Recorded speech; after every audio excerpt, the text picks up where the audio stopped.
This week, with Bristol Bears and Bordeaux's game going to extra time, got us thinking, what are the best extra time matches you can think of? There's a few really obvious shouts in the World Cup, plus the famous Cardiff-Leicester shootout in 2009. What are the ones that stand out to you? Please let us know and we'll read them out, as ever, next week.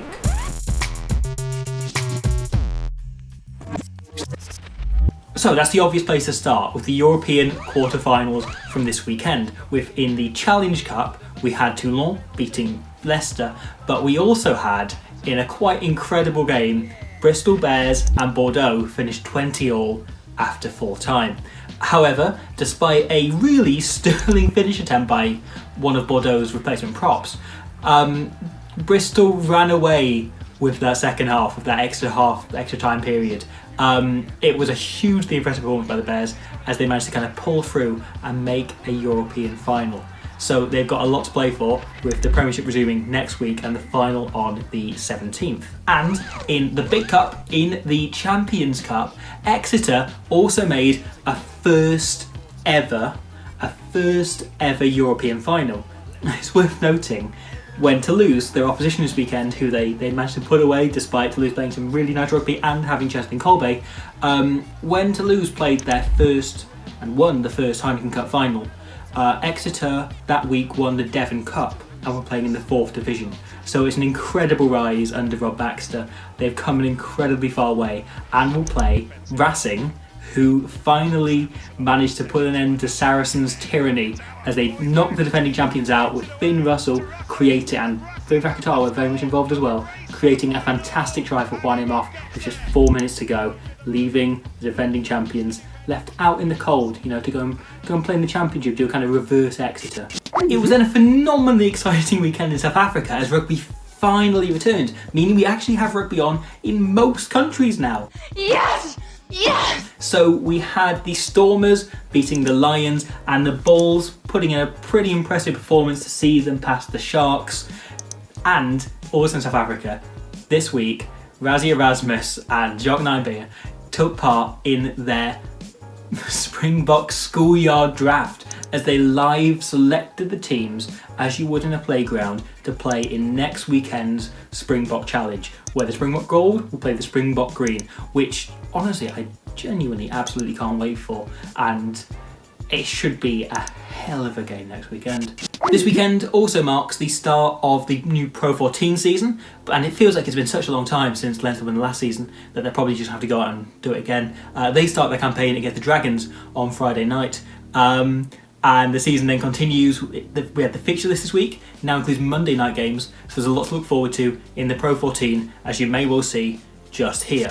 Just 3 weeks after Leinster won their 86th straight title, the Pro 14 is back, with a whole raft of sides looking to challenge Leinster, who are of course aiming for a 468th straight title. The two South African sides won't be seen for at least the first few months of the competition this year, but we have still two very ready Italian teams, with Benson in particular looking to build on a solid run over the last few years under excellent coach Kieran Crowley. In Scotland, both Edinburgh and Glasgow will be heading into the season with title ambitions. Edinburgh were very unlucky to miss out on the final last year and will have a point to prove, whilst Glasgow will be aiming to impress under their new coach, former Blues boss Danny Wilson. The Blues themselves have been rather up and down of late, but with human Labrador Josh Adams on the wing, honestly, the amount of endless tries he's going to score, no win is beyond them. Whilst Wales's Premier team, the Scarlets, came very close to a playoff place last year, but fell short by a point. They'll be looking to change that this year and push on and try and win the title again.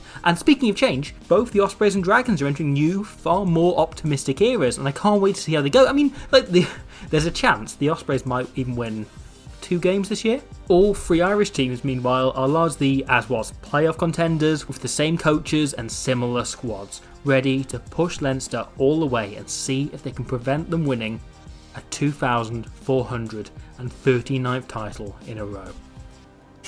However, none of the actual rugby was the most impressive thing we saw in rugby circles this week, because the one and only Mr. Beauden Barrett he didn't give birth to a baby himself, but he did the next most impressive thing in delivering his own baby. So enormous congratulations to Beauden and Hannah on the birth of Billy, their new daughter, and to Beauden Barrett for adding yet another string to his bow. Fly half, fullback, midwife, he can do a lot. You lucky people! And speaking of absolute icons and legends of the game, Gavin Henson came out of retirement last week, so got us thinking, who are the best cross-code players, with Gavin Henson off to play Rugby League. So Matty says Brad Thorne, he's done just about everything under the sun in both codes, and likewise John Williams follows that up, taking a moment out from writing the Star Wars theme, to say, I'm sorry, you must get that so often, John, sorry about that. Cross-code backs a dime a dozen, cross-code forwards are rare. For that reason, Brad Thorne gets the crown. Hard to put in much argument with that. Likewise on Twitter, George Malone says Alan Tate, who's also part of the reigning Five Nations champions team, so could have featured last week. He also mentioned Sonny Bill Williams and Jason Robinson. While Johnny Lewis says Di Watkins, the only player to ever captain the British and Irish Lions in both Union and League. Often forgotten, he's made quite an impressive little film that's worth checking out if you want to see that reply on Twitter.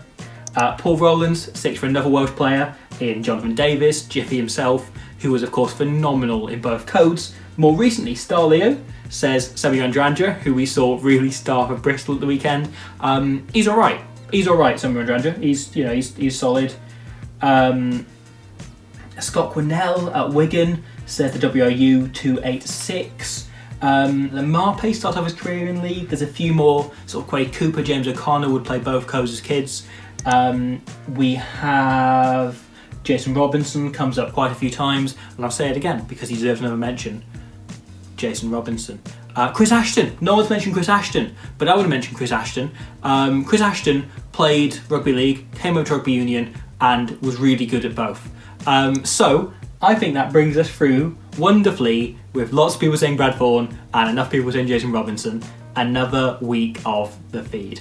If you're so inclined, you can click below to subscribe to the World Rugby YouTube channel. If you don't want to do that, that's up to you, but you'll be really missing out.